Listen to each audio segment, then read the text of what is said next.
Delikado at pananakot, yan ang tawag ng AFP sa pangaharang ng China Coast Guard sa resupply mission ng Pilipinas sa Ayungin Shoal.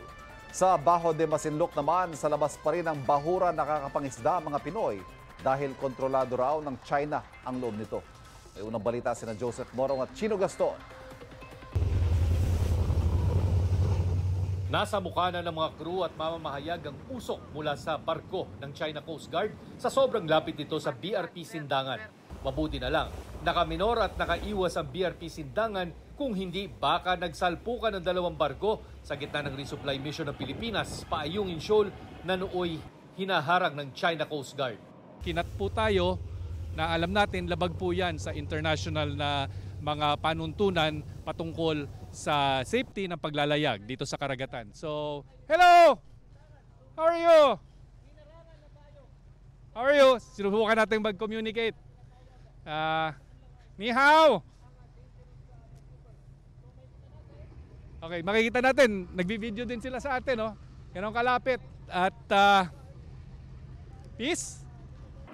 Isa ang GMA Integrated News sa piling media na pinayagang makasama sa resupply mission noong Biyernes. Personal kong nasaksihan ang nangyaring patintero sa dagat sa paulit-ulit na pangaharang ng mga barko ng China sa dalawang barko ng Philippine Coast Guard at ang ini-escortan nilang dalawang supply ships. Ang China may 4 na Coast Guard vessel. Kasama rito ang isang dambuhalang barko at 4 na militia vessels na sabi nila ay mga fishing vessels.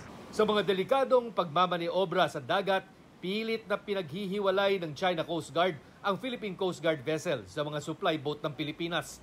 Ang mga militia vessels naman ang tagaharang at tagabuntot sa mga barko ng Pilipinas. Fishing vessels umano ang mga ito, pero kapansin-pansin na nakatiklop ang mga crane at boom ng mga ito. Nakatakip ang mga winch at ibang equipment.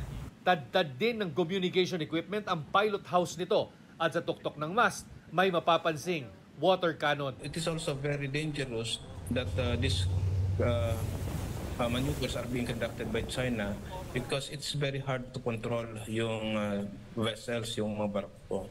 So accidents may happen.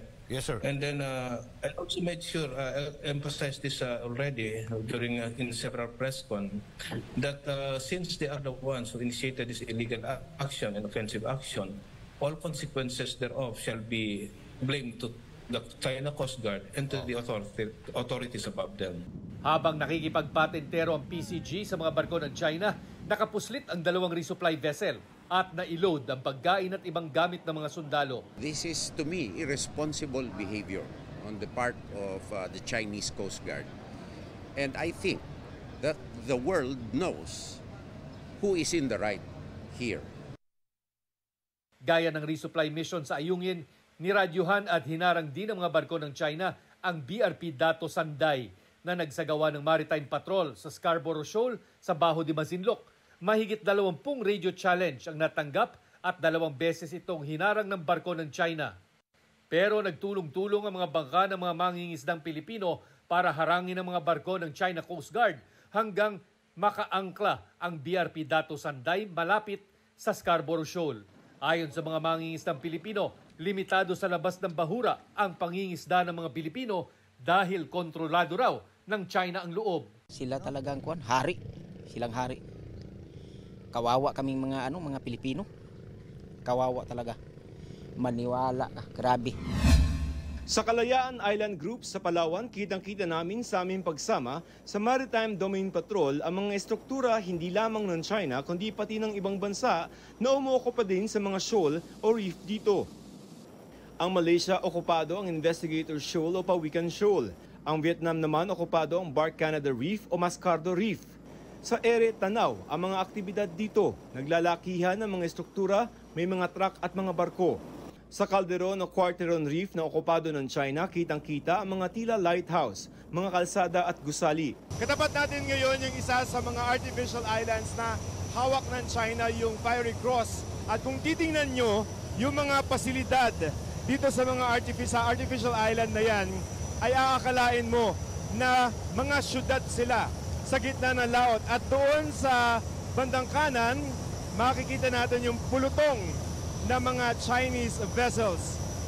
Sa Kalayaan Island Group, pinakamaraming lugar ang okupado ng Vietnam na nasa 38, sunod ang Pilipinas na 9 at China na 7. Meron din ang Malaysia, Brunei at Taiwan. Ayon kay AFP Chief of Staff General Romeo Browner Jr. na pag-iiwanan na ang Pilipinas ng ilang taon at dapat daw mas gastusan ng lalo ang pagpapaganda ng features na hawak ng Pilipinas.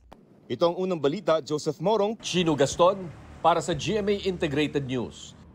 Mga kapuso, para laging una sa mga balita, bisitahin at mag-subscribe sa GMA Integrated News sa YouTube. Sa mga kapuso abroad, samahan niyo kami sa GMA Pinoy TV at sa www.gmanews.tv.